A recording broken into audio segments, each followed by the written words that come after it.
오늘 광주 대동문화재단을 통해서 여러분들에게 뮤지컬 속 인문학이라는 이야기로 함께 할 수 있게 되어서 굉장히 반갑고 설레고 기대가 됩니다. 뮤지컬 장르라고 하면 좀 생소한 분들이 계실 텐데요. 그 안에서 어떠한 이야기가 있는지, 또 사람에 대한 이야기, 관계를 어떻게 맺고 우리가 사회를 어떻게 바라봐야 되는지에 대해서 오늘 뮤지컬을 통해서 함께 이야기해보고자 합니다. 네, 저희 잠깐 제 소개를 하면 화면 가운데에서 함께 보시죠. 2013년도에 라디오 한국방송대상 작품상을 수상하면서 라디오 그리고 드라마, 뮤지컬 여러 작품들을 함께 했고요. 저희 극단은 2009년도에 설립이 돼서 그 이후에 매년 창작 작품들을 꾸준히 함께 하고 있습니다. 사실 뮤지컬은 이제 여러분들에게 생소한 장르가 아니고요. 영화 시장처럼 뮤지컬 시장이 굉장히 많이 커졌기 때문에 뮤지컬을 많이들 알고 계실 거라고 생각이 듭니다. 왜냐하면 뮤지컬 속성상 상업적이고 대중적인 장르이기 때문입니다. 오늘 여러분들이 좋아하시는 뮤지컬을 이렇게 보내주시면, 실시간 댓글로 이렇게 보내주시면 제가 그 댓글을 읽고 같이 소통하는 시간이 또 되었으면 좋겠습니다. 네, 2009년도에 제가 데뷔했던 뮤지컬 포옹이라는 작품은 새터민을 다루었던 뮤지컬입니다. 이때 이방인들에 대한 이야기, 소외계층에 대한 이야기들을 뮤지컬 작품을 통해서 다뤘었는데, 첫 데뷔 때 많은 새터민들이 실제 오셔서 이 뮤지컬을 통해서 많이 치유와 힐링이 됐다고 이런 이야기들을 해주시기도 했습니다. 그래서 뮤지컬은 사실 뭐 가벼운 장르다, 뭐 재미만 있으면 된다라고 하시는 분들이 계실 텐데요. 작가들이 어떠한 서사를 뮤지컬을 통해서 이야기를 담는지에 따라 충분히 깊이 있는 작품들, 그리고 감동 있는 작품들이 나올 수 있다고도 생각이 듭니다.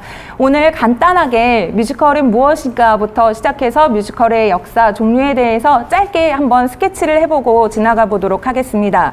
뮤지컬이란 무엇인가 라고 할 때 보통은 노래, 춤, 연기 이 세 가지가 합쳐진 종합 예술이다 라고 말들을 이렇게 하는데요. 맞습니다. 작품 안에 무대 위에서 노래를 하기도 하고요. 춤을 추기도 하고, 서사가 잘 표현된 극을 연기로서 표현을 할 수 있는 연기가 필요하기도 합니다. 그래서 이 세 박자를 같이 골고루 갖춘 배우가 무대 위에서 연기를 할 때 우리 관객들은 많은 감동을 받기도 하지요. 옛날에는 노래만을 가지고 이렇게 뮤지컬 작품들을 올렸지만, 요새는 많은 관객들이 뮤지컬 안에서도 좋은 이야기들을 이렇게 찾고자 하는 모습들을 봅니다. 그래서 좋은 이야기를 쓸 수 있는 작가, 그리고 노래와 춤, 연기를 다 할 수 있는 배우, 그리고 그것을 무대 위에서 잘 구현할 수 있는 연출가와 스태프들, 모든 사람들의 한 마음으로 이렇게 공연을 올릴 때 관객들과 함께 잘 소통할 수 있는 좋은 작품들, 무대 위에 올릴 수 있는 작품들이 나올 수도 있을 것 같습니다. 댓글들이 지금 이렇게 올라오고 있습니다. 감사합니다. 네. 김소라 작가님 팬이에요. 또 지금 올라오고 있는데, 감사합니다. 뮤지컬의 종류에 대해서 우리가 짧게 한번 보도록 하죠. 뮤지컬의 종류는 무엇이 있을까요? 여러 종류가 있는데요. 첫 번째, 아까 뮤지컬 포옹도 또한 창작 뮤지컬에 속합니다. 극본, 연출, 배우 등 모든 것을 새롭게 창작하는 뮤지컬을 우리가 창작 뮤지컬이라고 하고요. 외국 소설이나 외국 원전들, 작품들을 가지고 우리나라 창작진들이 새롭게 각색을 한다. 그런 것도 창작 뮤지컬에 속합니다. 그렇다고 하면 여기서 제가 퀴즈 하나 내볼게요. 우리나라 최초의 뮤지컬은 무엇이 있을까요? 네, 답이 없습니다. 그러면 우리나라 최초의 뮤지컬은 살짝이 옵서예라는 조선 후기 대표 풍자소설인 배비장전을 바탕으로 한 해학적인 작품으로 대한민국 1호 뮤지컬, 창작 뮤지컬의 효시로 알려진 살짝이 옵서예는 1966년도에 무대 위에 올렸습니다. 뒤에 이렇게 보시면 앙상블들도 있고요. 보시면 노래를 하고 춤을 추기도 하고 베비장전 아랑의 그 기생 역할을 하면서 재밌는 연기를 하기도 합니다. 이것을 우리가 살짝의 옥서예를 우리나라 최초의 뮤지컬이라고 보고 서양에서는 거즈 오페라를 최초의 뮤지컬로 보기도 합니다. 지금 대학로에 보면은 굉장히 많은 뮤지컬들이 무대 위에 올라가고 있는데요. 여러분들 혹시 이 작품 아세요? 뮤지컬 빨레라는 작품은 벌써 그 5,000일을 이제 넘으면서 10년이 넘게 많은 관객들의 사랑을 받은 작품입니다. 뭐 불법 체류자, 작품 안의 불법 체류자, 그리고 비정규직, 소외계층에 대한 이야기를 달동네에서 표현을 하면서 많은 그 정서적인 공감을 얻기도 하고 사람들에게 이야기를 통해서 위로와 힐링을 주는 아주 좋은 극이기도 합니다. 혹시 시간이 되시면은 이 뮤지컬 빨레는 한번 꼭 보시면은 좋을 것 같습니다. 얼마 전에 내린 정동극장에서 내린 뮤지컬 창작 뮤지컬 아랑가라는 작품도 굉장히 독특한 컨셉의 작품입니다. 이 아랑가는요.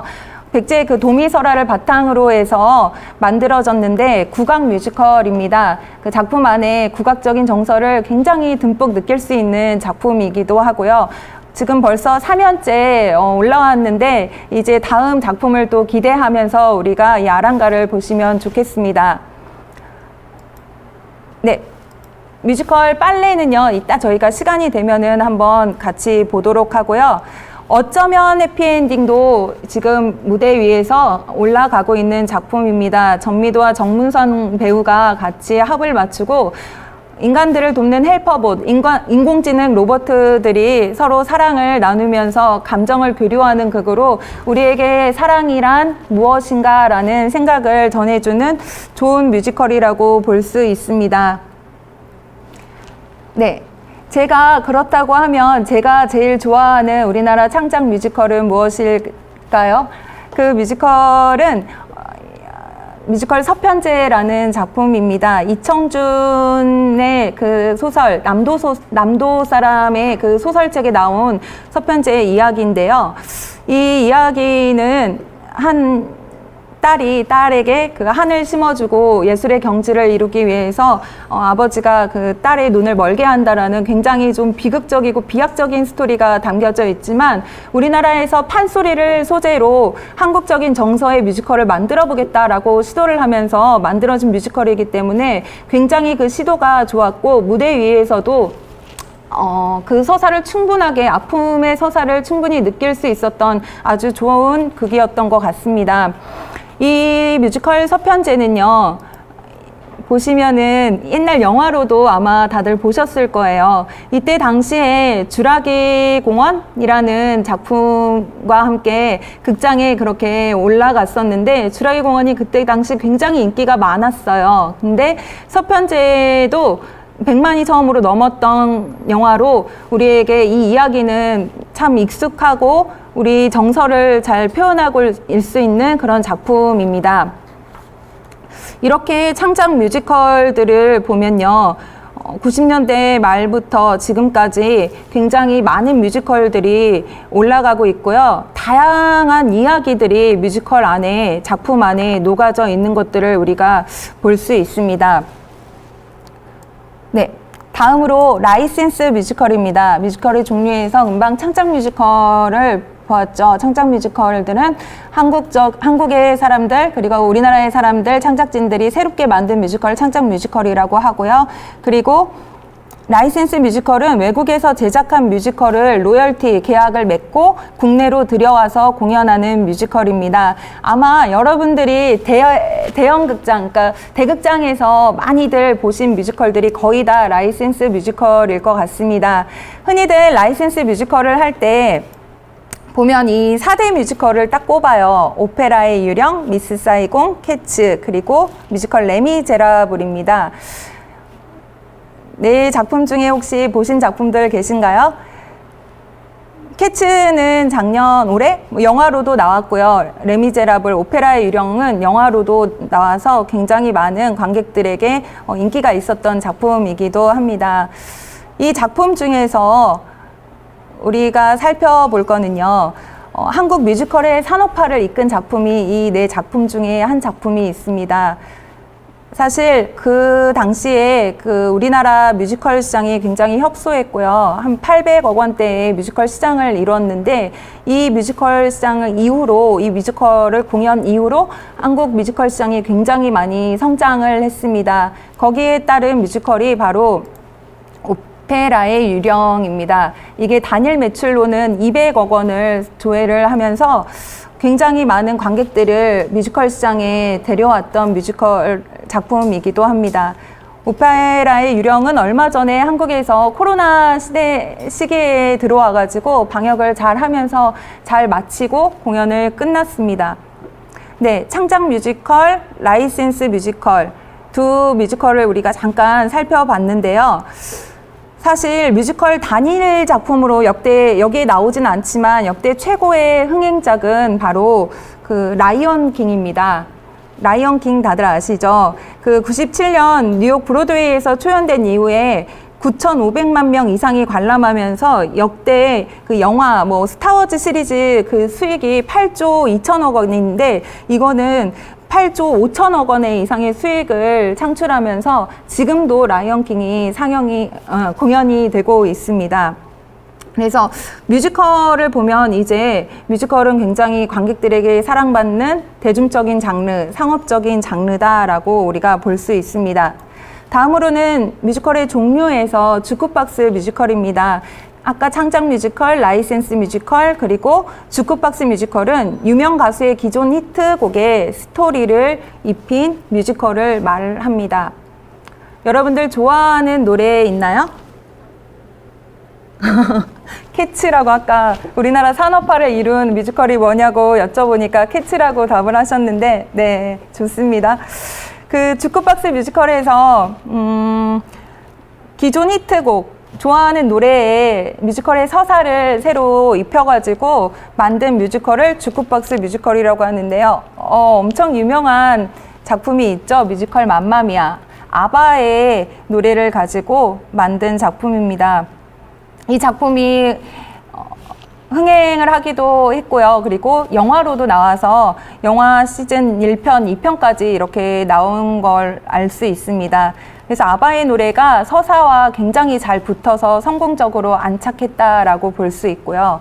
그리고 또 광화문 연가, 작곡가 이영훈 작곡가와 그 이문세의 노래를 가지고 뮤지컬 광화문 연가도 있고, 그날들은 가수 김광석의 노래를 가지고 대통령 경호원들이 나오는 이야기로 만들었어요. 그래서 이 뮤지컬 그날들이 있습니다. 또 우리나라 1970년, 80년 그 노래를 가지고 만든 작품도 있습니다. 젊음의 행진이라는 작품도 굉장히 관객들에게 사랑을 받기도 했습니다. 이런 작품들은 관객들이 일단 공연장에 들어가면 익숙한 멜로디, 자기가 아는 노래가 나오니까 굉장히 반갑고요. 그래서 서사에 금방 몰입을 할 수 있지만 단점이 이야기와 그 노래가 잘 붙지 않을 때, 잘 섞어지지 않을 때 굉장한 이질감을 또 줄 수도 있는 그런 단점이 있습니다. 그런 거에 비하면 이 맘마미아는 어머니와 딸, 그 모녀의 이야기를 아바의 노래에 굉장히 잘 안착한 좋은 작품이라고 우리가 볼 수 있습니다. 제가 자꾸 이제 좋은 작품 뭐 이렇게 얘기를 하는데요. 여러분들 좋은 작품이라고 이렇게 얘기를 할 때 정해진 답은 없습니다. 뮤지컬 공연 장르에서 개인적인 취향, 자기가 좋아하는 작품이 좋은 작품이라고 저는 생각을 해요. 그래서 이 작품 중에서 굉장히 마음에 들지 않는 작품이 있을 수도 있고, 아까 4대 뮤지컬이라고 했을 때 나는 4대 뮤지컬로 그것들을 인정할 수 없다라고 이렇게 생각하시는 관객분들도 계실 텐데요. 맞습니다. 4대 뮤지컬이라고 아까는 했지만 그게 한 제작사에서 만들었기 때문에 4대 뮤지컬이라고 하지 누군가 그렇게 뭔가를 규정하는 기준은 없는 것 같아요. 그래서 오늘은 여러분들이 좋아하는 뮤지컬이 굉장히 좋은 뮤지컬이다라고 얘기를 드리면서 한번 쭉 다시 한번 보겠습니다. 그러면 창작 뮤지컬, 라이센스 뮤지컬, 금방 얘기한 주크박스 뮤지컬, 그리고 다음으로 액터, 뮤지션, 뮤지컬이 있습니다. 배우가 연기하고 춤을 추고 노래하고 이게 이제 뮤지컬을 배우가 하는 역할이라고 했는데요. 여기에 하나가 더해져서 직접 연주까지 하는 뮤지컬을 액터 뮤지션 뮤지컬이라고 합니다. 화면에 보이시는 거는 이제 신시 컴퍼니에서 하는 뮤지컬 원스라는 작품이고요. 우리가 보면 루드윅 그리고 파가니니 많은 예술가를 다룬 뮤지컬이 이 액터 뮤지션 뮤지컬에 속합니다. 그래서 루드윅 같은 경우는 베토벤을 다루기 때문에 연주를 뭐 하고 파가니니는 바이올린을 하고 그래서 연주자가 연기와 막 노래까지 다 해야 되기 때문에 배우를 구하기가 굉장히 어려워요. 그래서 액터 뮤지션 뮤지컬은 굉장히 고급 장르긴 하지만 우리가 실제 잘 만나볼 수 없는 좀 희귀한 공연이기도 합니다. 자, 여기까지 잘 따라오셨습니다. 창작 뮤지컬, 그리고 라이센스 뮤지컬, 주크박스 뮤지컬, 그리고 액터 뮤지션 뮤지컬, 마지막으로 댄스 뮤지컬이 있습니다. 노래 없이 춤만으로 진행되는 뮤지컬이죠. 사랑하면 춤을 춰라, 그리고 백설공주를 사랑한 난장이 등 이렇게 댄스, 춤으로 서사를 진행하는 뮤지컬을 댄스 뮤지컬이라고 합니다. 뮤지컬의 종류를 크게는 이렇게 나누기도 하고요. 또 극장별로 나누기도 합니다. 대극장, 중극장, 소극장으로 뮤지컬을 이렇게 나누기도 하는데요. 오늘은요,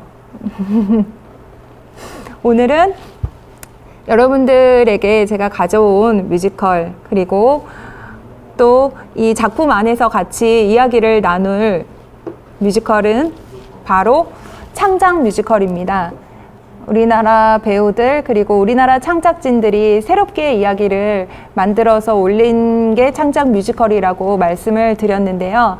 이 창작 뮤지컬 안녕 크로아티아 작품을 여러분들에게 소개하도록 하겠습니다. 네.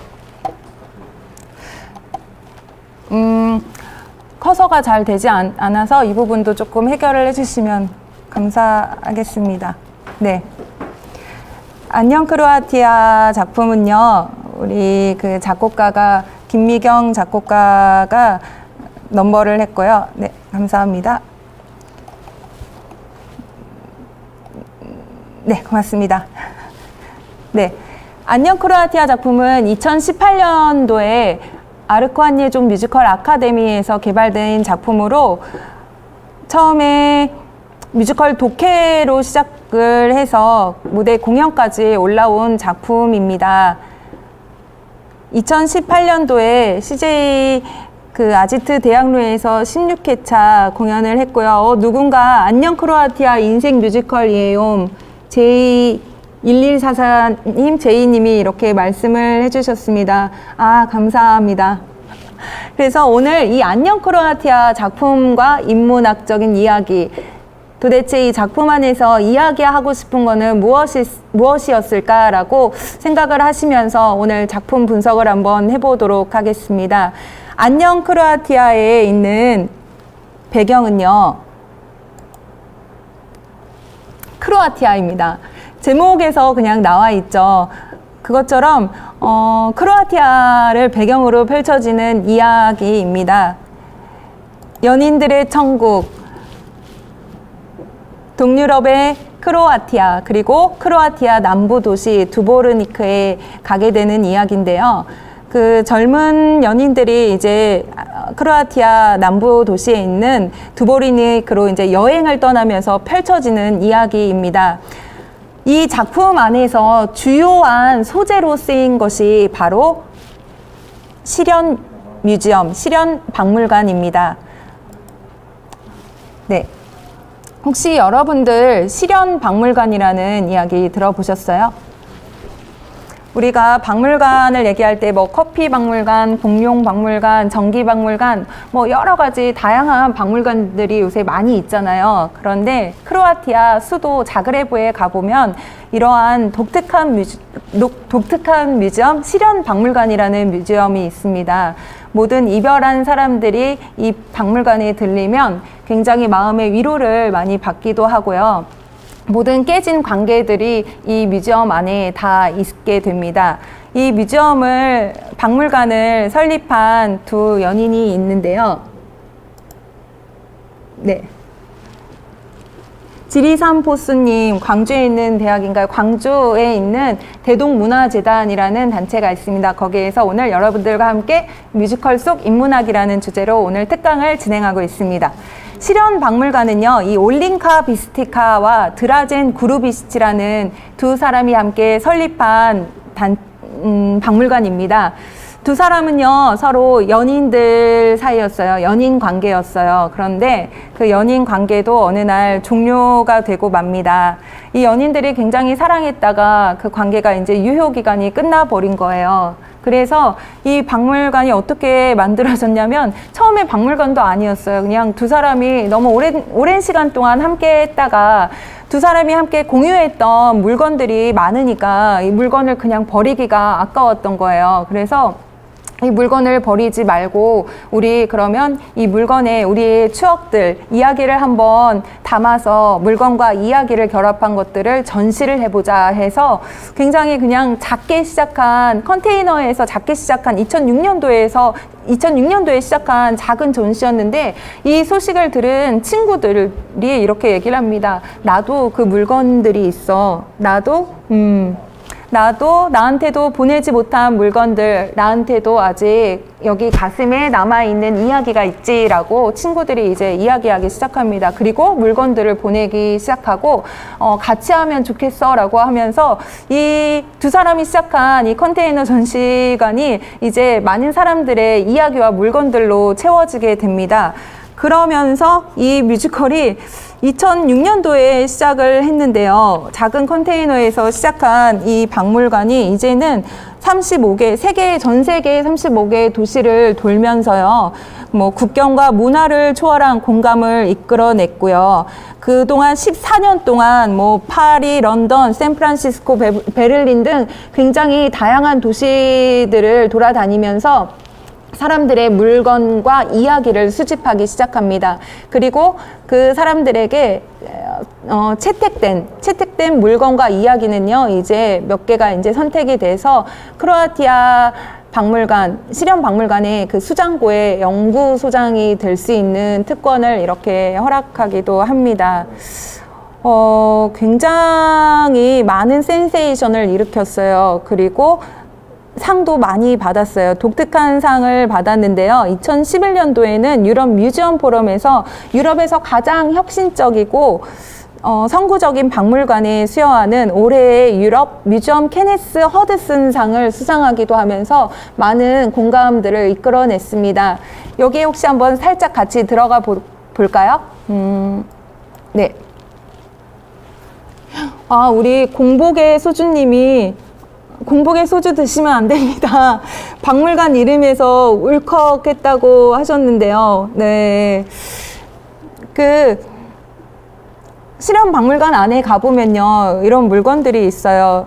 왼쪽에 보시면 웨딩드레스인데요. 그냥 딱 보시면 어떤 사연인지 감이 오시죠. 그리고 오른쪽에 보시면 그 코란도, 굉장히 낡은 차가 있는데요. 이거는 이제 한국에서 제주도에 실현박물관이 물건을 수집하러 2년 전인가 왔을 때 제주도 아라리온 뮤지엄에 왔었어요. 그래서 우리나라 사람들에게도 물건과 이야기를 수집을 하는데 어떤 분이 이 코란도 자동차를 보내면서 아버지가 평생 타고 다니셨던 자동차입니다. 근데 폐차를 시키려고 하니까 너무 마음이 아파서 꼭 아버지를 다시 보내는 것 같아서 마음이 아파서 보낼 수가 없습니다. 라고 하면서 자동차와 사연을 이렇게 보내기도 했습니다. 그래서 제주도에서 이렇게 전시가 되기도 했고요. 그 자동차 앞에 여러분들 지금 화면에 보이시나요? 작은 그 찐빵 모양의 하얀 뭐가 있죠? 이거를 좀 클릭을 하면, 네. 그때 이 빵의 온기라도 전해졌을까요? 라고 하면서, 네, 화면이 넘어갔나요? 예. 찐빵 모형이 나옵니다. 이게 찐빵이에요. 어떤 사연이 있느냐 하면요. 제주도 4.3 사건 때 일입니다. 그 젊은 신혼부부가 있었고요. 그들이 시장에 갔다가 갑자기 4.3 사건이 이제 그때 터지면서 신랑 되는 분이 이제 트럭에 그렇게 그냥 갑자기 끌려가 버리고 맙니다. 영문도 모르고 이유도 모르고 그렇게 끌려갈 때 옆에 시장에서 찐빵을 팔고 있던 한 노점상에서 아내가 급히 돈을 주고 찐빵 몇 개를 검은 봉지에다 싸서 트럭 위에다가 던집니다. 그리고 나서 곧 올 테니까 걱정하지 마라 이렇게 이야기를 했는데요. 그 남편의 마지막 이야기를 끝으로 두 사람은 지금까지도 볼 수 없다고 합니다. 남편의 시신도 찾을 수가 없고 그렇게 헤어지게 되는 사연이었는데요. 제주도 4.3 사건 이후에 우리가 지금 몇십 년이 흘렀는데 아직도 가슴속에 담긴 이야기들 굉장히 가슴 아픈 사연이죠. 그래서 이 찐빵이 그냥 우리가 맛있는 찐빵으로 보이는데요. 이야기가 이렇게 담기기 시작하니까 이 찐빵은 그냥 우리가 먹는 흔한 찐빵이 아닙니다. 이것은 굉장히 역사의 산물이기도 하고요. 시대의 아픔이기도 하고 모든 그 가족사의 그분의 마음이 담긴 정말 애틋한 물건이 이 실현박물관에 채택되어서 크로아티아 실현박물관에서 볼 수 있다고 합니다. 여러 가지 이야기들 그리고 보시면요. 제주도에서 총 82개의 이야기와 물건들이 이제 접수됐다고 하는데요. 그것들을 책으로도 나왔다고 합니다. 바로 이제 실현의 박물관이라는 책이 있어요. 네, 지리산 포수님 눈물 젖은 찐빵이군요. 맞아요. 저도 되게 울컥했습니다. 그래서 아라리오 뮤지엄에서 이제 펼친 그 책이 실현의 박물관이라고 이 책을 저도 구입을 해서 읽었는데 정말 한 사람의 사연도 겹치지 않고 굉장히 다양한 사연들의 아픔과 그리고 뭐 여러 가지 추억들이 담긴 이야기들을 볼 수 있었습니다. 혹시 시간이 되시면 이것들을 보시면 좋을 것 같고요. 그래서 크로아티아의 실현 박물관 여러분들 알고 계시나요? 크로아티아에 굉장히 아픈 내전이 있었잖아요. 내전의 상처를 가지고 있는 나라인데요. 그 안에 세워진 또 실현의 박물관이라고 하니까 작가 입장에서 이러한 이야기가 굉장히 마음에 와닿았고요. 어떤 이야기를 이걸로 삼을 수 있을까라는 생각을 하면서 창작 뮤지컬 안녕 크로아티아는요. 이러한 실현 박물관의 작가적인 상상력 그리고 또 하나 그 판타지를 더하게 됩니다. 사랑하는 사람들과의 추억이 담긴 물건을 이 박물관에 맡기면요. 그 물건에 얽힌 모든 아픈 기억이 다 사라지게 된다는 설정을 안녕 크로아티아에서는 넣게 됩니다. 어떻게 보면 굉장히 판타지적인 이야기가 될 수도 있죠. 그래서 안녕 크로아티아의 두 연인이 나옵니다. 사랑하는 두 연인이 여자 주인공은 정인이라는 여자 주인공 그리고 남해라는 남 주인공 두 사람은 굉장히 사랑하지만 말 못할 고민이 있어요. 이거는 이제 뒤에 가서 알려드릴 건데 이 고민 때문에 서로 굉장히 관계가 위태위태하게 그렇게 가다가 이 두 사람이 그래 우리 연인들의 천국 크로아티아로 한번 그러면 여행을 가보자. 그곳에 해결 방법이 있을 수도 있어. 실현 박물관이 있다는 사실은 전혀 모른 채 크로아티아로 여행을 떠나게 됩니다. 그리고 크로아티아에 떠나고 도착을 하면서부터 문제가 생기죠. 네, 미소 배우님 사랑스럽네요 라고 또 나옵니다. 감사합니다. 민경숙 선생님 강의도 좋고 쌤도 좋고 감사합니다. 이 두 사람이요. 기차역에 딱 도착을 하는데 도착하자마자 기차는 떠나버리게 됩니다. 기차를 놓치고요. 택시를 탔는데 강도를 또 만납니다. 우리가 이런 말을 설상가상이라고 하죠. 계속된 불운을 겪으면서 두 사람이 이제 한 숲속에 도착을 합니다. 숲속에서 도착하면서 이제 앞에서 만났던 어떤 여행객, 실현박물관을 찾아온 여행객을 만나면서 실현박물관이라는 곳을 알게 돼요.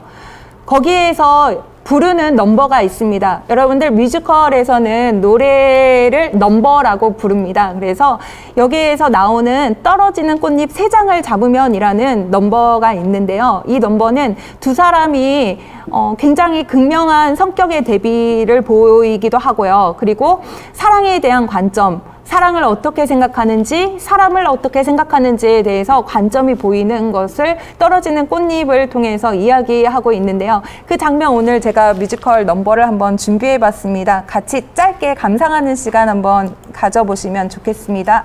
동영상으로 보여드릴게요. 세상에나 여기서 또 만나는군요. 누구야? 우리 비행기 뒷자리야. 여기는 어떻게? 지도를 보고 왔는데 네. 오는 도중에 길을 잃었나 봐요. 무슨 실험 박물관 가신다고 하셨죠? 무슨 박물관? 실험 박물관이라고. 자기야, 만약에 있잖아, 이 반지를 맡기잖아? 그럼 자기와 내 기억이 싹 사라지는 그런 신기한 박물관이 여기 어디 있대. 신기하네. 나 지도 좀 볼게. 뭐야, 또 안 믿는 거지? 진짜 이때 내가 오면서 찾아보니까 갔다 온 사람들이 꽤 있더라고요. 네, 맞습니다.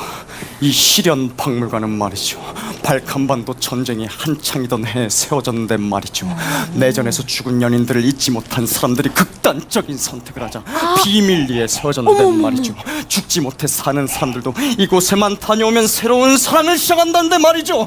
그래서 전 이걸 맡기려고요. 이게 뭔데요? 크리스찬 구찌. 아직 할부도 다 갚지 못했지만 전 이걸 맡기고 그녀를 다 잊을 거예요. 그걸 바로 전문적인 용어로는 플라시보 효과라고 불러요. 플라시보? 그게 뭡니까? 정신과 의사예요. 그건 말이죠, 가짜 약으로 심리적인 영향을 주어서 병을 치료하는 것을 의미합니다. 그러니까 마음이 몸을 지배한다는 얘긴데, 정확히 말하면 거짓말에 속는 거예요. 그럼 실험 박물관이 거짓말을 한 겁니까?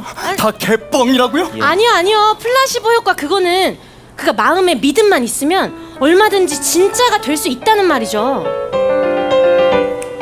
떨어지는 꽃잎 3장을 잡으면 사랑이 이루어진다는 말. 그 말을 굳게 믿고 있었던 한 남자가 있죠. 자신의 못난 모습 때문에 여자에게 말조차 못했던 소심했던 그 남자, 어느 날 드디어 그의 손에도 꽃잎이 하나, 둘, 셋 떨어지게 되죠.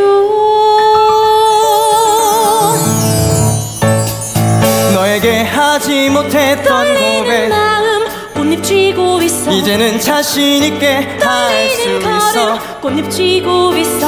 예전의 약한 모습은 잊어버려. 이제 당당하게 말할 거야. 그럼 저도 이제 새로운 사랑을 시작할 수 있나요? 그럼요.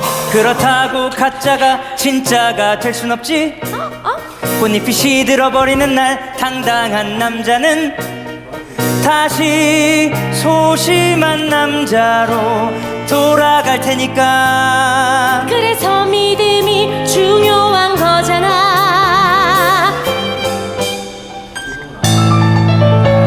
그렇게 믿고 싶었던 마음, 꽃잎 쥐고 있어. 사실은 네가 만든 환상일 뿐. 꽃잎 쥐고 있어. 시간이 흘러갈수록 힘들어져. 꽃잎을 쥐고 있어. 이제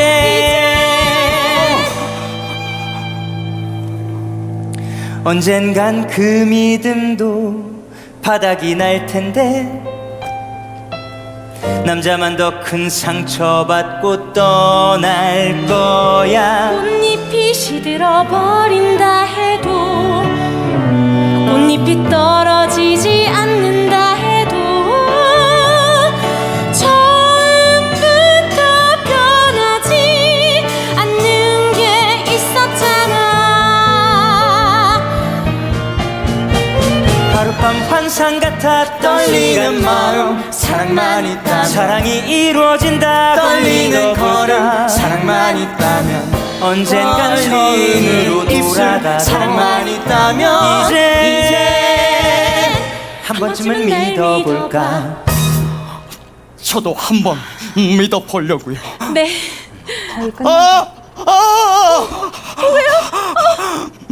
노란 우체통이다. 노란 우체통 사이길로 올라가면 실현 박물관이 있다고 했거든요. 제가 먼저 가서 알아보고 있겠습니다. 비키세요! 비키세요! 난 또 도깨비라도 나온 줄 알았네. 저런 사람 처음이다. 자기야. 네. 들리시나요? 네, 감사합니다. 와, 오늘 댓글이 이렇게 폭주하는데요.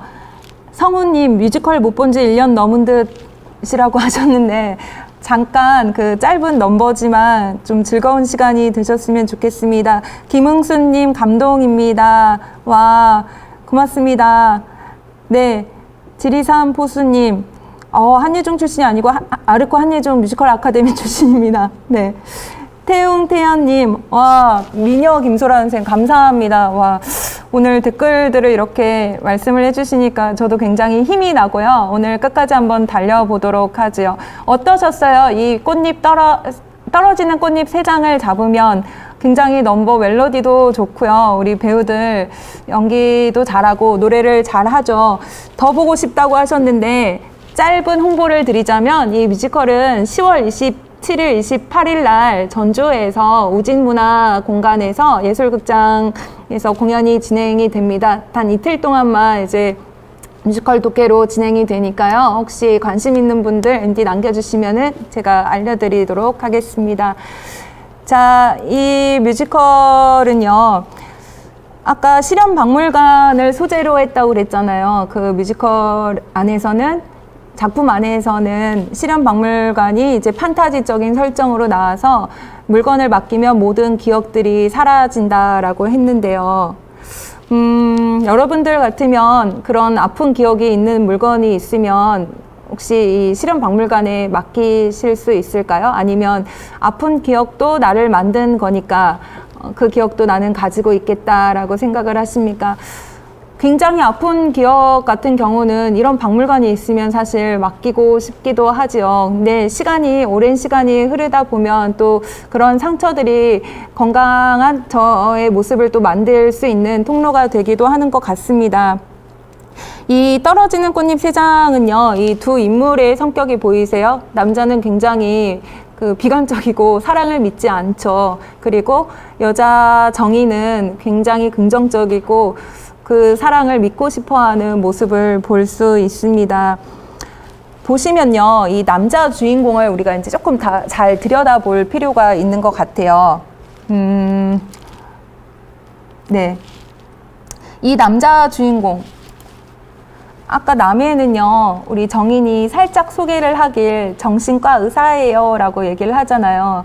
극 중에서도 마찬가지고 우리가 현실에서도 보면 굉장히 남의 문제, 남의 상처는 굉장히 잘 보고 조언과 충고들을 굉장히 잘 해주지만 정작 자신의 문제는 거기에 빠져서 매몰돼서 빠져나오지 못하는 사람들을 종종 봅니다.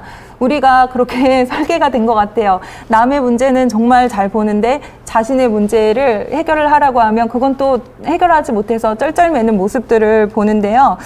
이게 바로 남해의 모습이었습니다. 남해는요, 정신과 의사로 다른 상대방의 타인의 마음들을 고쳐주기도 하고 약물을 치료하기도 하고 굉장히 많은 도움을 주지만 자기 자신의 문제에서는 나올 수가 없습니다.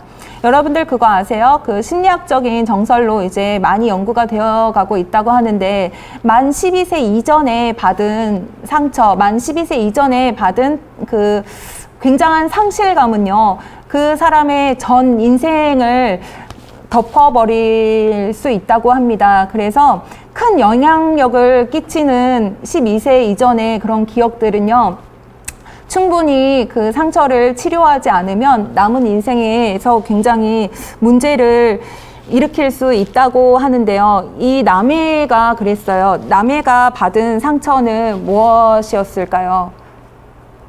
바로 12살 때 받은 상처입니다. 남해는요, 12살에 굉장히 큰 일들을 경험하게 됩니다. 지금 이 장면은 정인이 남해의 어린 시절로 들어가서 남해의 그 상처를 목격하고 직시하는 장면인데요.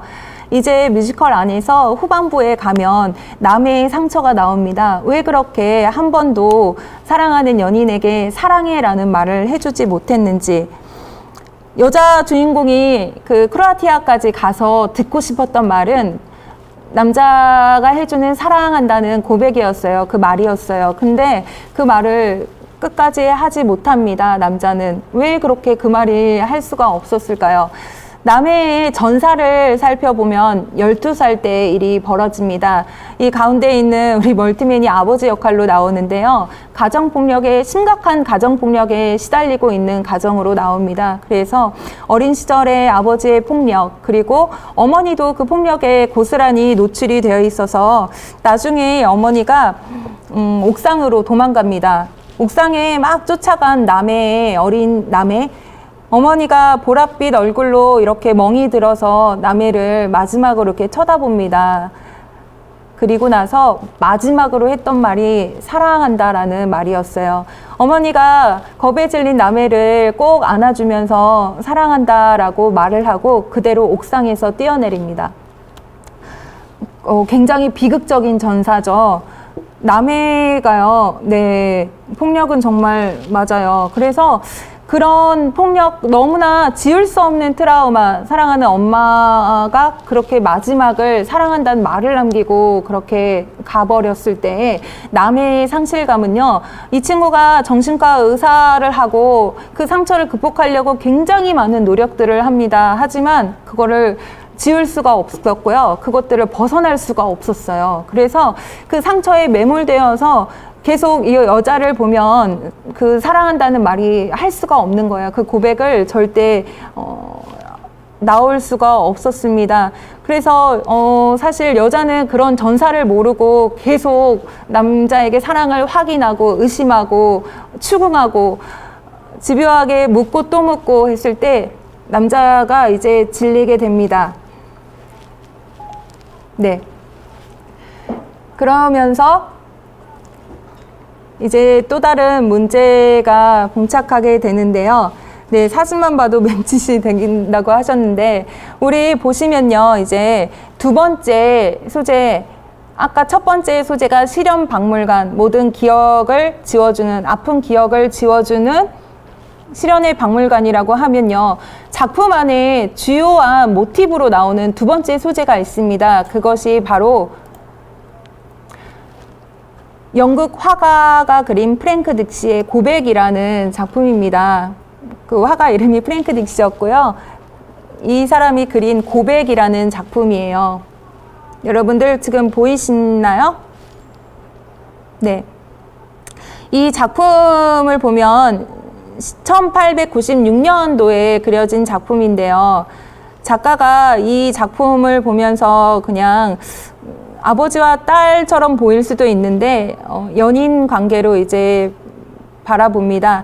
보시면요, 여기에 남자와 여자, 흑백의 대비로 보이기도 하고요.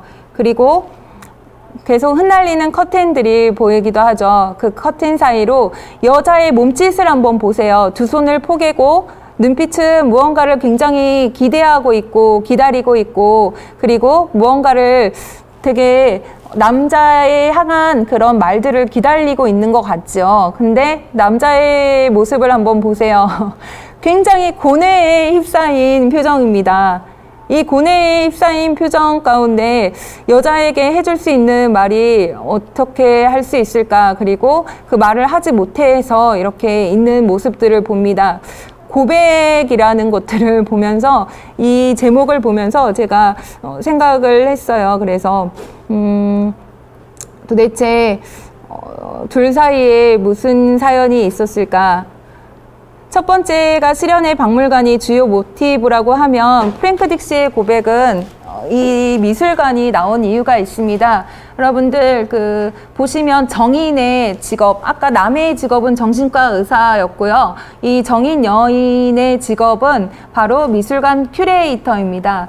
그래서 그 큐레이터를 하는 미술관에 어느 날 자꾸 남해가 계속 똑같은 그림을 보러 찾아옵니다.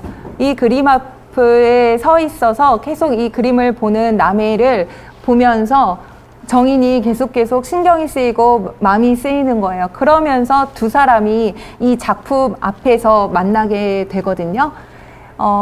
짧게 한번 보시면 굉장히 안녕 크로아티아에서 주요한 넘버 프랭크 딕시의 고백이라는 넘버가 있습니다.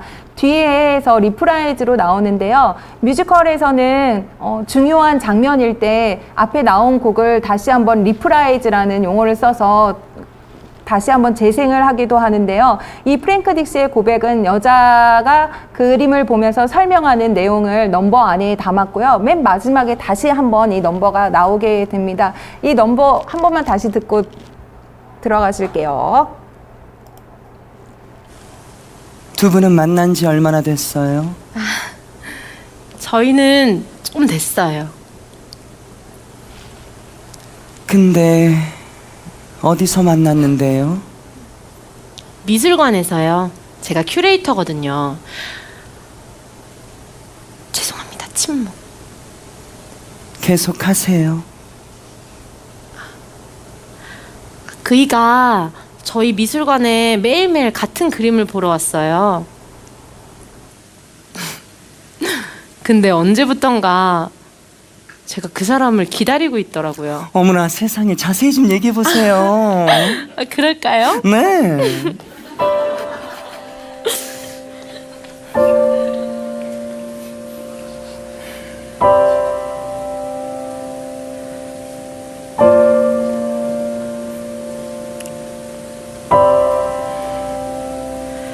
이 그림 진짜 좋아하시나 봐요. 매일매일 오셔서 이것만 보시고. 이거 저도 제일 좋아하는 작품이거든요. 프랭크 딕시의 고백. 이 그림 본 적이 있어요. 오래전에 크로아티아에서. 맞아요. 이거 영국 작품인데 크로아티아로 전시를 간 적이 있었거든요. 그래요. 저기 시간 괜찮으시면 해설 좀 부탁드려도 될까요? 그럴까요? 하얀 드레스 입은 아름다운 저 여인, 누구보다 수줍은 그녀의 표정이죠. 온몸의 세포가 곤두선 지금 이 순간,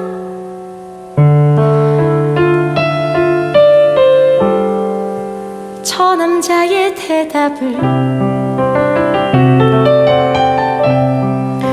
기다리고 있어요. 그런데 남자는 표정이 왜 그런 거죠? 여자를 사랑하지 않아서 그런가? 색감도 어둡고. 아니요. 여자는 자신을 사랑하지도 않는 남자한테 저렇게 고백하진 않아요. 검은 옷을 차려입은 수수한 남자, 어느새 빠져든 그녀의 환한 미소를 이제 더 이상 볼 수 없다는 생각에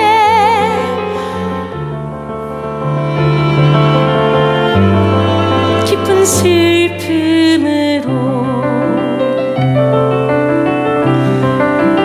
빠져든 거죠. 왜요? 남자는 자기 자신이 무서웠거든요. 자기 어두운 면 때문에 여자한테 상처를 주게 될까봐 가까이는 못 가고 멀리서 지켜만 봤는데, 고백을 들은 이상 더 이상은 침묵할 수가 없게 된 거예요.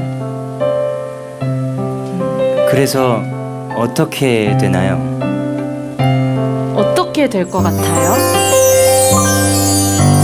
커튼 사이로 비치는 햇살의 호기심, 모든 걸 통과하는 진실의 빛, 서로를 느낀다면 두려워 말고 함께 나가요. 사랑이란 표현하는 것, 당신 때문에 내 하루가 오늘도 눈부셨다고 말할 수 있는 것, 숨길 수 없이 가슴 속에 차오른 그 말, 뜨거운 고백. 사람으로 받은 상처는 사람으로 치유해야 된대요. 그니까 저 남자도 언젠가는 용기를 내서 저 여자한테 고백하지 않을까요? 네. 저는 이제 마감 시간이라. 아, 예. 말씀 잘 들었습니다. 전 내일부터 휴가라서 여기 없고 다른 직원들은 있는데 저기 시간 괜찮으시면 지금 이 순간 서로를 느낀다면 두려워 말고 함께 나가요. 사랑이란 솔직히 표현하는 것, 당신 때문에 내 하루가 오늘도 눈부셨다고 말할 수 있는 것, 숨길 수 없이 차오른 그 말, 뜨거운 고백.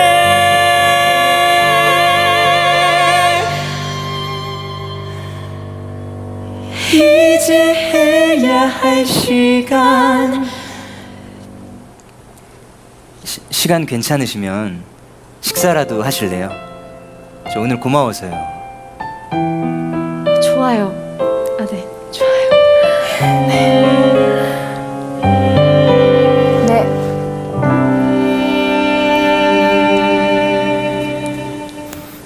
어머나. 네. 프랭크 딕시의 고백이라는 넘버였습니다. 어떠셨어요? 이 공복의 소주님 계속 보고 듣고 있으니 김현식의 이별의 종착역이 듣고 싶네요. 네, 뮤지컬을 하면서 이별의 종착역 말씀해 주시니까 굉장히 신선합니다. 그래서 저 저녁에 한번 들어볼게요. 김현식의 이별의 종착역.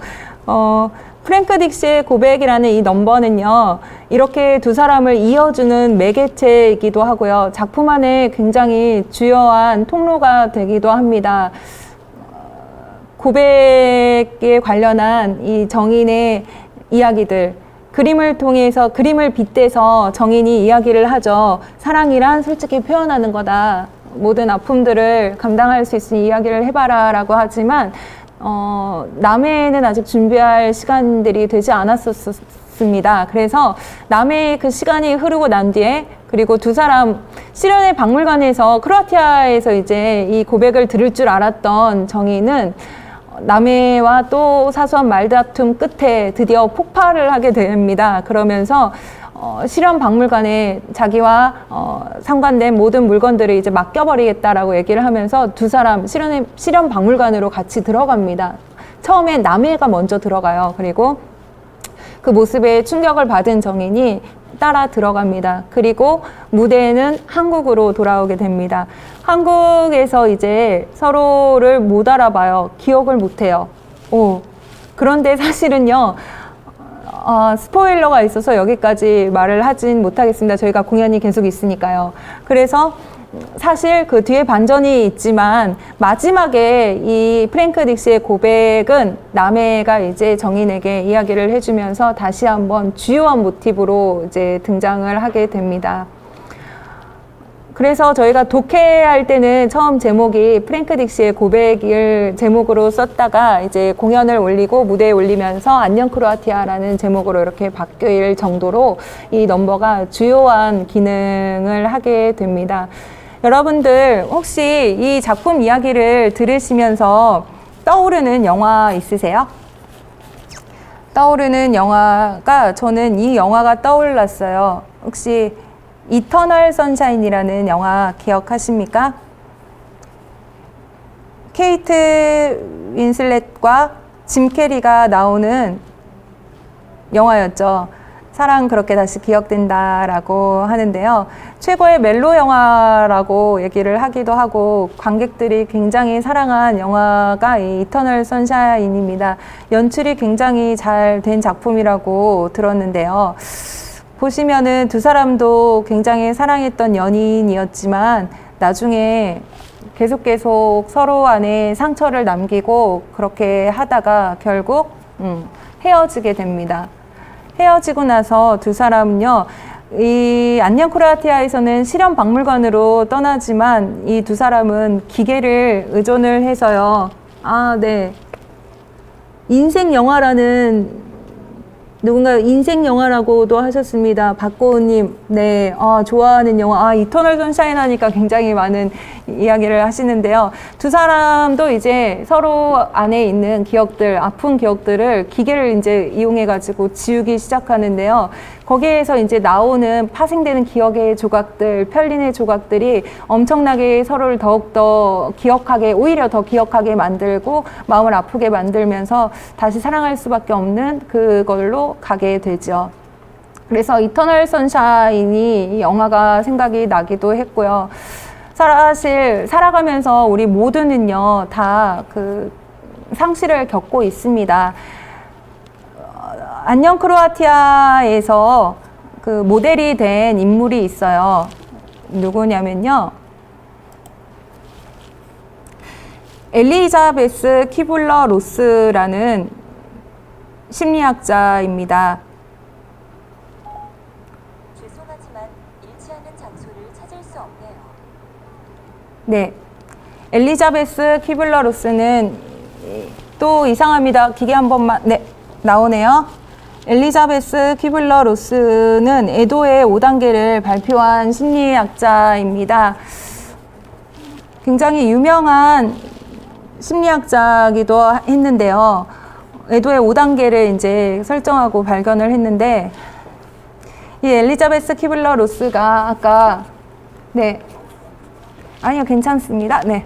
엘리자베스 키블러 로스가 어린 시절에 아까 만 12세 이전의 경험은 굉장히 큰 트라우마를 낳는다고 했잖아요. 그것처럼 이 엘리자베스가 어린 시절에 굉장히 사랑했던 토끼가 있었어요. 토끼의 이름은 블랙키라는 토끼였습니다.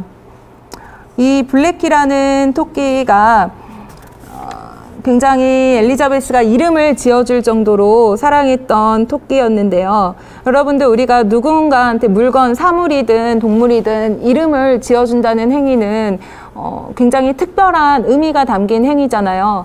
이것들을 이제 엘리자베스가 되게 사랑했던 토끼였는데, 그 당시에 이제 뭐 경제 대공황도 있었고 먹을 것이 없었던 시기에 아버지가 이 엘리자베스에게 블랙키라는 토끼를 푸주간에 가서 잡아오라는 명령을 내립니다. 자기가 정말 사랑으로 키우고 이름을 붙여줬던 블랙키라는 이 토끼를 푸주간에 데려가서 잡으려고 하니까 발걸음은 떨어지지 않죠. 그렇지만 그렇게 하지 않으면 가족들이 굶어 죽으니까. 그래서 아버지는 굉장히 강압적이었고, 그래서 이 엘리자베스가 토끼를 가지고 푸주간에 갑니다. 얼마 지나지 않아서 이 아직 뜨끈뜨끈한 그 봉지 안에 블랙키가 고기로 돼서 이렇게 손에 들려요. 그리고 그날 밤에 가족들이 굉장히 맛있게 이 블랙키를 먹는 장면을 실제 엘리자베스, 어린 시절의 엘리자베스가 그 모습을 보면서 나중에 고백하기를 꼭 식인종 같았다라는 표현을 씁니다. 이 사건 이후로 엘리자베스는요, 이제 울질 않아요. 어떤 슬픈 일을 겪어도 눈물을 흘리지 않습니다. 그러다가요, 40년이 지난 어느 날 세미나 워크숍을 마치고 나오는데 굉장히 사소한 일이었어요. 사소한 일에 어떤 상대방에게 모든 감정과 모든 분노를 쏟아 부으면서 격렬하게 울기 시작합니다. 40년 만에 처음으로요. 그러면서 떠올랐던 이미지가 블랙키 토끼였대요.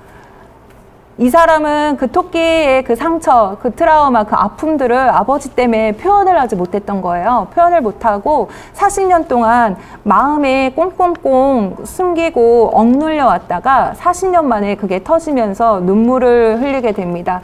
그리고 나서 애도의 5단계라는 이 설정을 한 거를 말씀을 드리는데요. 여러분들 그 애도의 5단계 이제 우리가 굉장히 요새 암 선고도 많이 받고 아픈 사람들이 환자들이 많이 있잖아요.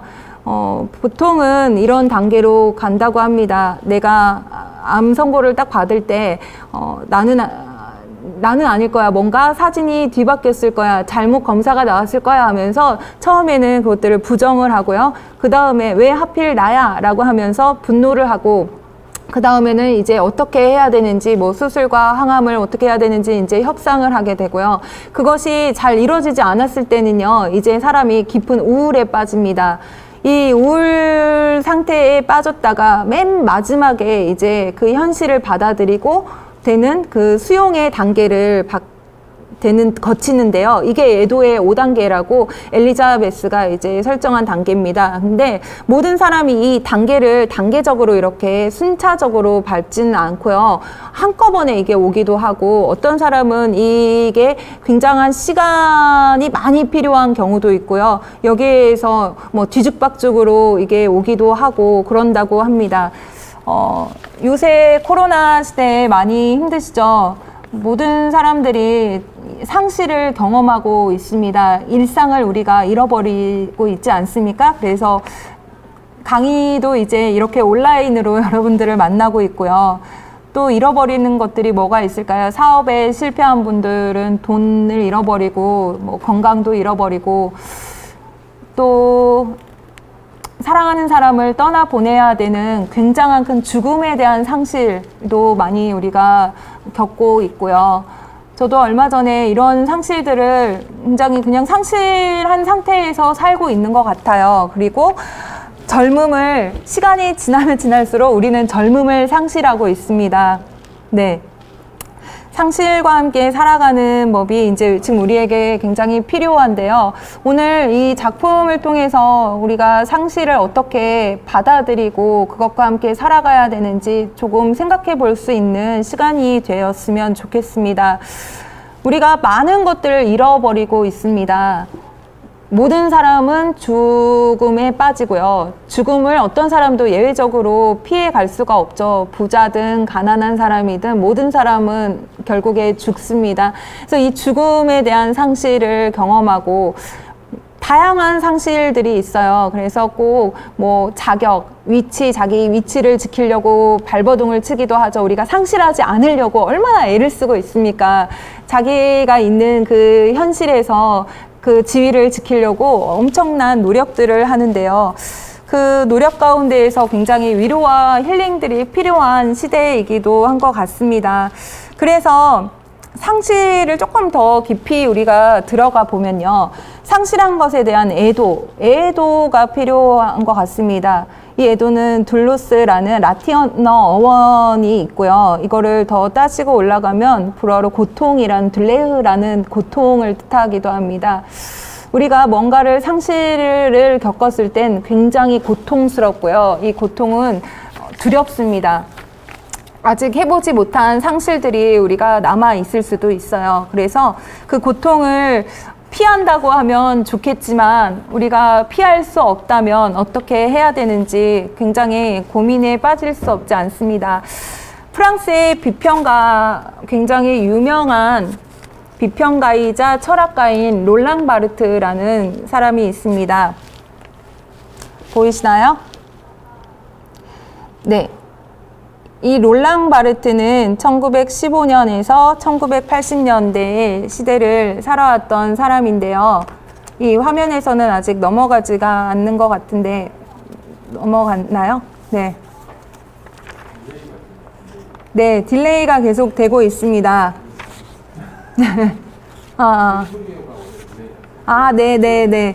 프랑스의 비평가 롤랑 바르트가요.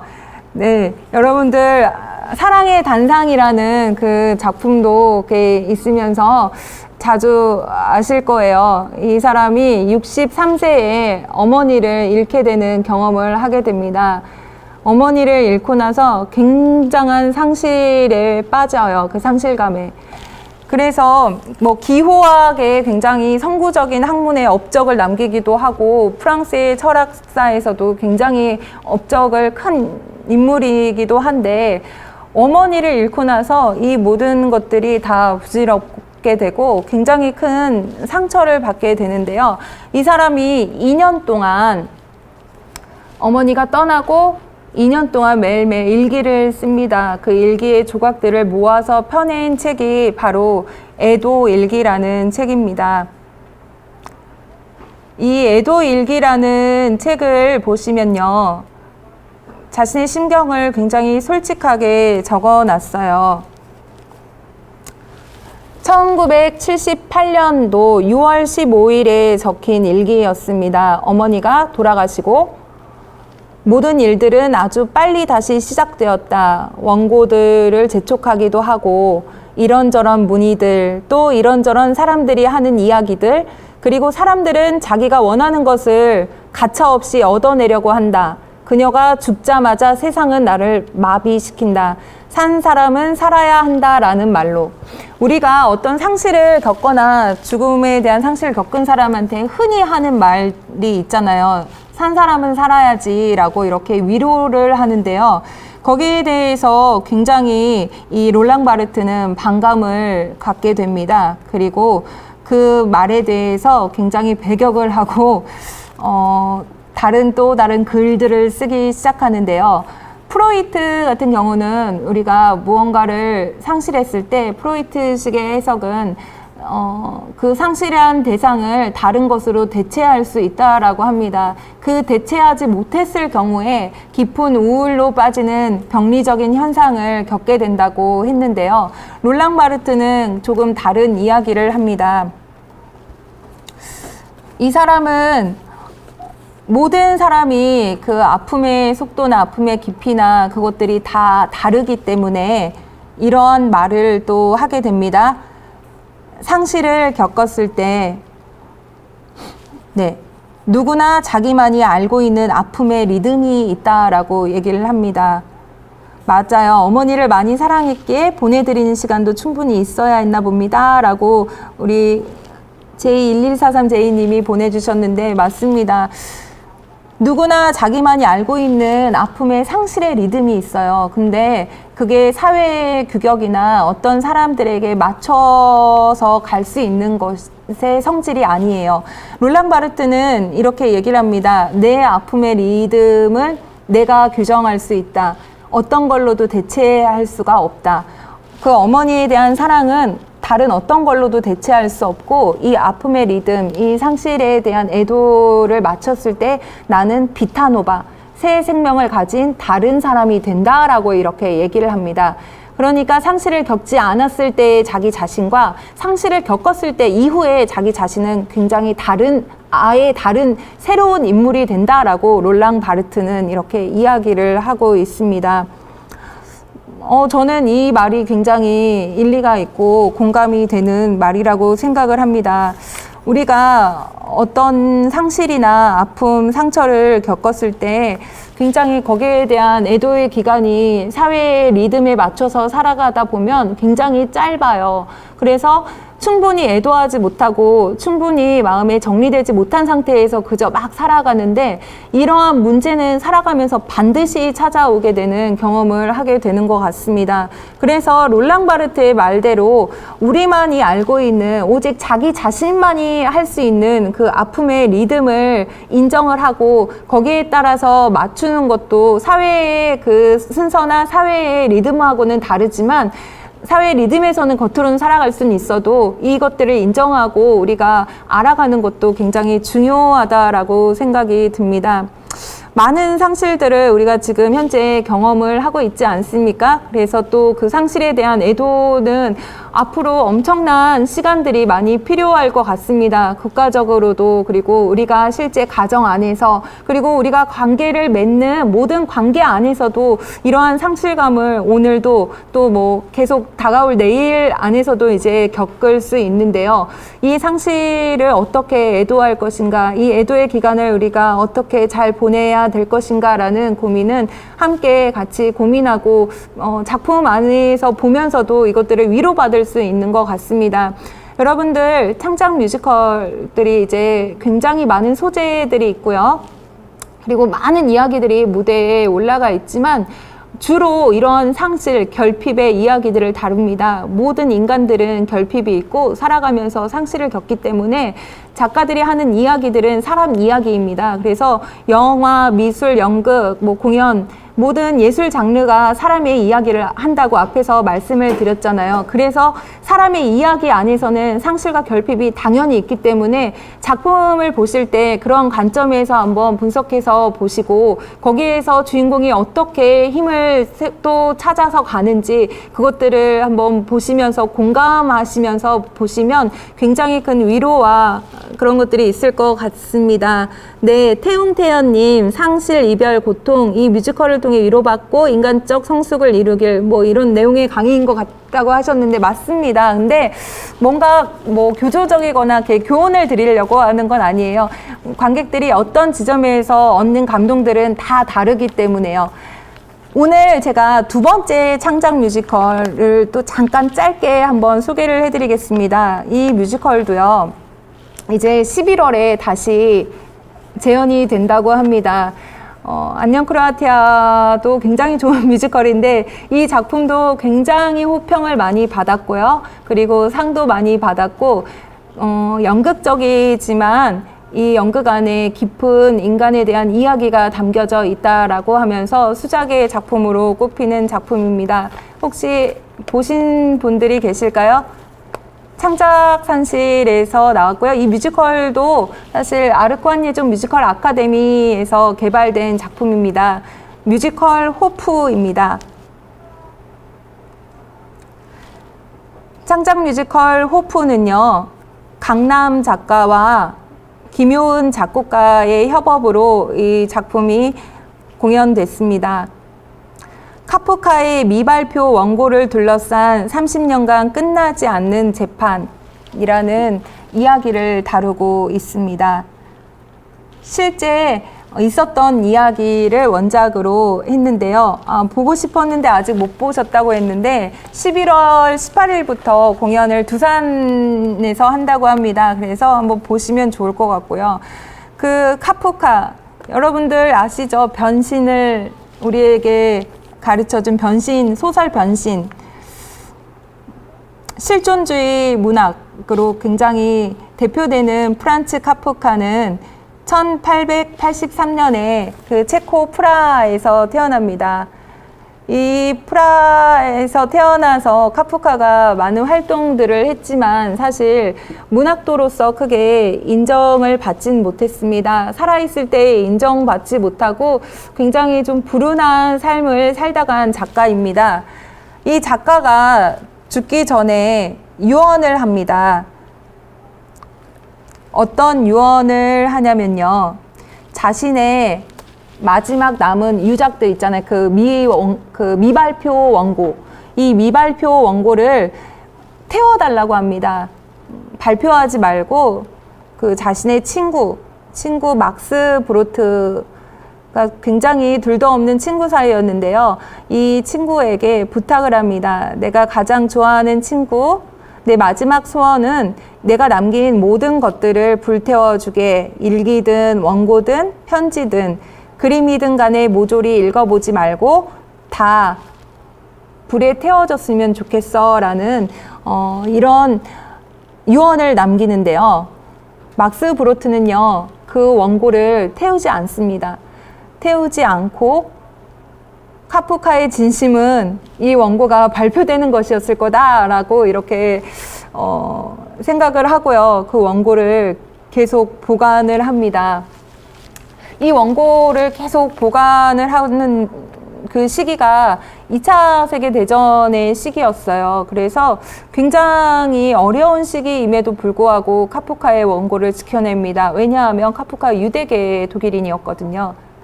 이 현재 카프카는 체코 프라하에 지금 묘지가 있는데요. 이 묘지 안에 드보르작, 나의 조국인 스메타나의 그 많은 예술가들과 함께 이 묘지에 묻혀 있습니다. 네. 프란츠 카프카가 쓴 책들을 보면 심판성, 아메리카 등 실존주의 문학의 선구자로 이렇게 높이 평가를 받기도 하는데요. 이제 그 나치가 프라하에 쳐들어오자 이 막스 브로트는요, 원고와 함께 이제 중동으로 이주를 합니다. 그리고 이곳에서 자신의 비서를 만나게 돼요. 실제 막스 브로트, 아까 카프카의 친구, 둘도 없는 친구라 그랬죠. 막스 브로트의 나이 든 모습이에요. 이게 막스 브로트와 옆에 있는 여성분이 이제 비서 에스더 호프인데요. 두 사람이 함께 연구를 하고 함께 있는 시간들을 이렇게 지내면서 많은 시간들을 보내면서 연인 사이로 발전을 하게 됩니다. 그리고 나서 이 막스 브로트는요, 이 모든 원고를 이 에스더 호프에게 넘기게 됩니다. 죽을 때 넘기게 되고요. 이제 극으로 한번 다시 돌아가서 카프카, 막스 브로트가 극에서는 어떤 인물로 나오는지 한번 보시면요. 이 프란츠 카프카는 요제프 클라인이라는 극중 인물로 대변이 되고, 금방 막스 브로트는 극중 베르트라는 인물로 나오게 됩니다. 그리고 아까 보신 그 여성 비서였잖아요. 그 에스더 호프가 바로 극중에서는 마리라는 인물로 나오게 됩니다. 이 실존 인물 비서였던 에스더 호프에게는 두 딸이 있었어요. 에바 호프와 루스 호프라는 두 딸이 있었는데, 극에서는 이 딸 하나, 에바 호프의 이야기를 다룹니다. 극중에서는 이제 호프라고 나오고요. 이 호프가 이제 원고를, 어머니가 죽을 때 그 원고를 받아서 계속 그 원고를 지키게 됩니다. 그런데요, 그 원고를 지키기 전에 이제 무슨 일이 있었냐면, 막스 브로트가 에스더 호프에게, 비서에게 원고를 넘기고 나서 소송이 시작됩니다. 이스라엘 국립도서관에서 소송을 겁니다. 카프카의 원고를 이제 이스라엘 나라에 돌려달라고 이렇게 소송을 합니다. 우연히 이제 막스 브로트의 유언을 발견한 거예요. 이게 이제 모든 문서들을 대학 도서관이나 이제 기증을 해달라라는 이런 유언들을 보게 되면서 소송을 걸게 됩니다. 그리고 나서 이런 소송들이 이제 30년 동안 이 유언의 발견으로 인해서 원고 주인을 찾기 위해 이스라엘 국립도서관과 에바 호프의 본격적인 소송이 시작이 되기도 합니다. 이 에바 호프는요, 어머니가 전해준 에바 호프는요, 그 원고를 뺏기지 않으려고 굉장히 집착을 하게 됩니다. 이 원고에. 사실 카프카의 얼굴을 본 적도 없는 에바 호프였지만, 이건 우리 엄마가 나에게 물려준 유산이야. 나에게 남은 건 이제 이 원고밖에 없어. 이건 내 삶의 전부야. 라고 이야기를 하면서 이 원고에 집착을 하게 됩니다. 하지만 이스라엘 국립도서관도요, 만만치 않았어요. 그래서 카프카는 굉장히 시대의 명소설가고, 유산이다, 문화유산이다. 나치 정권을 피해서 이스라엘에 온 유대인이기 때문에 이 원고는 도서관에 기증을 해야 된다라고 이야기를 합니다. 그래서 이 굉장한 소송이, 끝나지 않는 소송들이 계속 되게 됩니다. 결국은요, 누가 이겼을까요? 에바 호프가 이겼을까요? 아니면은 도서관 측이 이겼을까요? 30년의 긴 재판을 끝내고요, 결국 법원에서는 이런 판결을 내립니다. 2012년 이스라엘 국립도서관의 승리로 판결이 됐지만, 항소를 하게 되고요. 그리고 마지막으로 2016년도에 대법원까지 올라간 이 사건은 이스라엘 국립도서관에 손을 들어주었습니다. 그리고 2018년 에바 호프는 노년의 나이, 84살의 나이로 이제 사망을 하게 됩니다. 카프카의 실존 그 사건을 가지고 막스 브로트가 남긴 그 유산, 카프카의 원고를 가지고 이제 작가의 상상력과 이제 실존의 이야기들이 이제 버무려지면서 이야기들을 진행을 시키는데요. 오늘 우리의 주제가 상실이었잖아요. 상실을 어떻게 다루는가? 상실의 측면에서 보시면 이 에바 호프라는 여자는요, 평생을 자신의 삶이 없이 이 원고에만 집착을 합니다. 이 여성의 역할을 이제 뮤지컬에서는 차지연 배우와 김선영 배우가 이렇게 번갈아가면서 맡아서 굉장히 열연을 해주었고요. 차지연 배우가 이제 갑작스럽게 몸 상태가 안 좋아서 하차를 하면서 김선영 배우가 그 원캐로 이제 쭉 가게 됩니다. 이 김선영 배우의 열연으로 그 호프가 굉장히 생명을 얻게 되는데요. 호프, 우리가 뮤지컬이나 어떤 작품들을 볼 때 제목을 한번 보세요. 제목 안에 작가의 하고 싶은 이야기가 있습니다. 이 호프라는 여자는요, 전쟁을 겪으면서 굉장한 상실을 경험했어요. 전쟁 자체가 우리에게 그냥 남긴 거는 상실이에요. 안전을 보장받을 수 없고요. 안전을 뺏기고, 그리고 이 극 중에서 보면 이미 아버지도 없고요.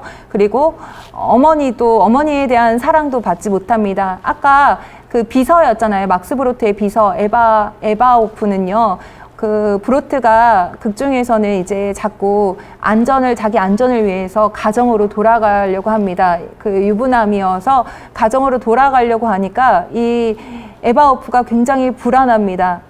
그리고 나서 원고만 있으면 막스 브로트가 자기에게 다시 찾아올 거야. 사랑을 정말 갈구하고 사랑을 받기를 원했던 여자였습니다. 그래서 비가 오는 날에도 우산을 딸에게 씌워주기보다 원고에게 비를 맞지 않으려고 원고를 붙들고 가면서 이렇게 딸에게 또 다른 상실감을 안겨줘요. 그 상실감은 어머니에 대한 애정의 결핍이었어요. 그래서 이 호프는 자라면서 어머니가 그 원고에 대한 집착하는 모습을 계속 봅니다. 어머니도 전쟁통에서 겪은 상실을 어떻게 애도할 수 있는 기간이 없었고요. 그거를 이제 부작용으로 원고에 집착을 하고 사랑에 대한 집착을 하면서 이렇게 진행이 되고 맙니다. 똑같이 이제 대물림이 돼요. 이 딸에게. 딸은 평생 자기 인생을 살지 못하고 계속 이제 그렇게 나아갑니다. 보면요, 이 친구를, 이 에바 호프를 위로하는 사람은 극 중에서 단 한 명도 나오지 않아요. 뮤지컬 초반에 보면요, 동네 사람들도 이 여성을 굉장히 싫어합니다. 동네에서 미친 여자라고 소문이 나고요. 이 여자만 오면 가던 길도 되돌아가고 아예 보지도 않고 그렇게 사람들 사이의 모든 관계가 다 끊어진 여자가 이 호프였습니다. 이 호프에게 유일한 친구이자 사랑의 대상이 바로 이제 원고가 됩니다. 우리가 아까 어떤 상실을 할 때 롤랑 바르트는 그걸 대체할 수 없다 그러잖아요. 어머니를 대체하는 게 이 사람한테는 원고였는데 원고도 그 어머니의 사랑을 대체할 수는 없었어요. 근데 착각을 합니다. 호프는 평생 이 원고를 지키고 있으면 사람들의 사랑을 받을 수 있고 관심을 받을 수 있지 않을까라는 그런 마음도 있을 것 같았고요. 그래서 모든 사람들에게 배척을 받고 관계가 끊어지고 왕따를 당해도 이 원고를 지키고 이 원고에 집착할 수 있었던 거, 그리고 도서관 측에서 굉장히 소송을 그렇게 걸어도 30년 동안 그 재판을 계속 이어왔던 이유가 자신의 모든 존재감, 그리고 모든 존재의 이유가 이 원고였기 때문 아니었을까 생각을 합니다. 호프에 보면은 딱 한 명의 인물이 이 호프를 위로합니다. 바로 사람이 아니고요, 책이었어요. 호프가 가진 원고. 이게 굉장히 극에서 독특한 구성이기도 하고 연극적인 상상력이라고 해서 호평을 받았던 이유였는데요. 이 카프카의 원고가 K라는 인물이 돼서 호프의 눈에만 보이는 인물로 나옵니다. 이 호프의 눈에만 보이는 인물 K라는 인물이요. 나중에 이 원고지의 의상을 입고 호프에게 유일한 말벗과 친구가 되어줍니다. 그래서 맨 마지막 장면이 이거는 이 뮤지컬은 마지막 장면에서 굉장히 큰 감동을 선사를 하는데요. 케이는요 호프에게 이런 말을 합니다. 네가 네 자신일 때 너는 가장 빛나고 이제는 어떤 걸로 대체를 그 상실을 원고 어떤 걸로 너를 그 상실을 대체할 수 없으니까 그걸 인정을 하고 네 자신 너로 살아라 호프 이렇게 이야기를 합니다. 그리고 나서 이 K라는 원고 그 책은요 이제 도서관 측이 승소를 해서 원고가 뺏기잖아요. 그래서 떠납니다. 평생을 지켜왔고 자신의 상실감을 위로해준다고 생각했던 이 원고랑 헤어질 때 이 장면이 굉장한 큰 눈물이 나는 장면으로 우리가 볼 수 있는데요. 마지막에 에바 오프는 그래도 희망적으로 끝이 납니다.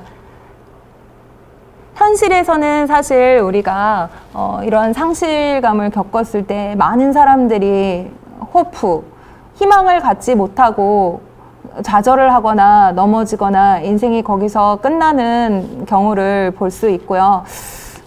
그렇게 해서 굉장히 안타깝고 비극적인 이야기들을 우리가 주변에서도 많이 듣게 됩니다. 그리고 우리에게 주어진 유한한 시간들을 우리가 그 상실을 채우려는 몸부림과 상실을 채우려는 그 노력들, 헛된 노력들을 통해서 굉장히 많은 시간들을 허비하거나 그 허무한 시간들로 보내기 마련인데요.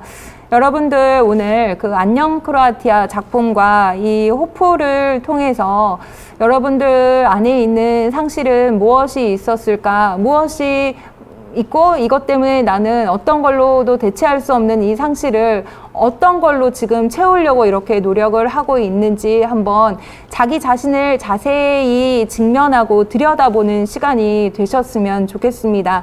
우리 호프에 대한 그 장면들이 나온 영상을 하나 보시고요. 제가 짧게 마무리를 할 건데요. 이 뮤지컬 호프 영상 한번 보여드리겠습니다. 그게 나야. 아무도 관심 갖지 않고 아무도 들여다보지 않는 저 혼자 늙고 어느새 낡아버린 원고만 남은 여자. 되면서 이렇게 교차하면서 나오게 돼요. 그래 나야. 아무도 손 내민 적 없어. 차가운 눈 속 혼자 남아 모두가 잊고 모든 걸 잃어버린 원고만 남은 여자. 잃은 적 있는 사람은 알아. 전부를 잃고 남은 게 하나라면 내 자리를 뺏고 내 인생을 망쳐도 그게 내 유일한 세상. 아무도 관심 갖지 마. 이제와 들여다보지도 마. 저 혼자 늙고 어느새 낡아. 네, 여기까지 짧게 보시고요. 남은 공연은 이제 궁금하신 공연들은 공연장에서 직접 보시면 좋겠습니다.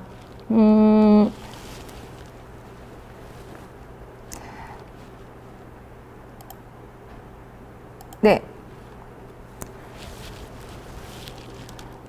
여러분들 오늘 그 뮤지컬 안녕 크로아티아와 뮤지컬 호프 작품 안에 있는 상실을 어떻게 다루는 법에 대해서 함께 나누는 시간들을 가졌는데요. 상실이라는 건 굉장히 큰 상처이기도 하고요. 우리 안에 있는 평생 감당할 수 없는 고통이 될 수도 있습니다.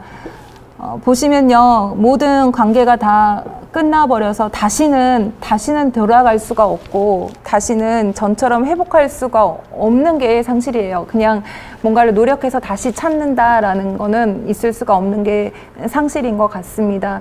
그래서 우리의 코로나로 인해서 우리의 일상들은 다시 회복하고 찾아야 되겠지만 우리가 오늘도 잃어버린 젊음들, 잃어버린 시간들, 그리고 과거에 그렇게 후회로 남았던 시간들이 그런 기억들과 상실들을 어떻게 또 회복하고 어떻게 나가야 될 건지 모든 그런 질문들을 오늘 한번 생각을 해보시면 좋을 것 같고요. 그리고 이러한 상실들은 또 혼자서만 해결할 수가 없는 것 같습니다. 네. 뮤지컬 영상 너무 빨리 지나가서 아쉽다고 우리 최효수님이 또 말씀을 해주셨는데요. 공연을 빨리 볼 수 있는 무대에서 함께 할 수 있는 시간이 왔으면 좋겠습니다. 저도 코로나가 빨리 끝나서 보내주신 말씀처럼 공연을 실컷 보여드리고 싶습니다.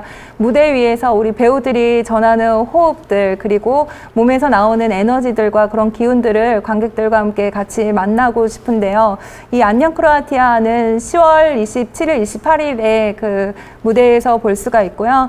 뮤지컬 호프는 11월 18일에 서울에서 만나실 수가 있습니다. 또 다양하고 좋은 공연들이 네이버 블로그 극단 두루를 검색하시면 많은 공연들, 그간에 했던 그 공연 영상까지도 보실 수가 있으니까요. 다음 기회에 또 좋은 시간들을 마련해서 여러분들과 함께 또 이야기를 나눌 수 있는 시간이 되었으면 좋겠습니다. 오늘 강의를 들어주셔서 너무 감사드리고요.